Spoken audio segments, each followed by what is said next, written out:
Hello everyone, thanks for coming. Today I would like to give keynotes for week 9 lectures. So first we introduce the etude formula, different from the normal deterministic case. Here we have dxt equals to a dt, this is a drift, plus diffusion, b dbt, where bt is a Wiener process or the white noise.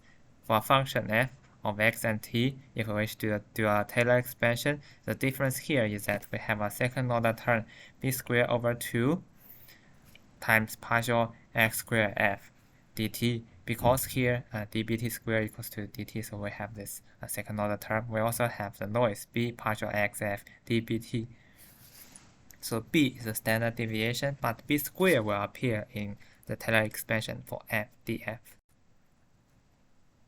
For the stop price model, both the drift term as well as the diffusion term depends on s. ds equals to mu s dt plus sigma s dt.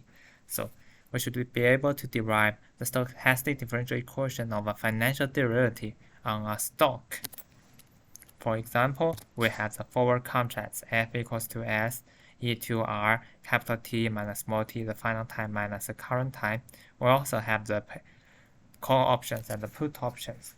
Their payoff in the end is st minus capital K plus for the call option and K minus st plus for the put option respectively. So usually we get a PD for the price as f of s and t for adding time t in between the starting time and the end time capital T. So we have the well-known log normal property. Because the drift term as well as the diffusion term of the stop price depends on s, so we have ds over s obeys the normal distribution with the mean mu delta t and the variance sigma squared delta t. So for simulation, we have delta s over s equals to mu delta t plus the noise sigma dbt. The log normal property here states that the logarithm of s of t obeys the normal distribution with mean the logarithm of the price in the beginning as 0 plus mu minus sigma squared over 2 times t. So here this is important. It's mu t is mu minus sigma squared over 2 times t, and the variance is sigma squared times capital T. For the expected price under the arbitrage-free and risk neutral, under the risk neutral statement is S0 times e to mu t, where mu should be the risk-free interest rate.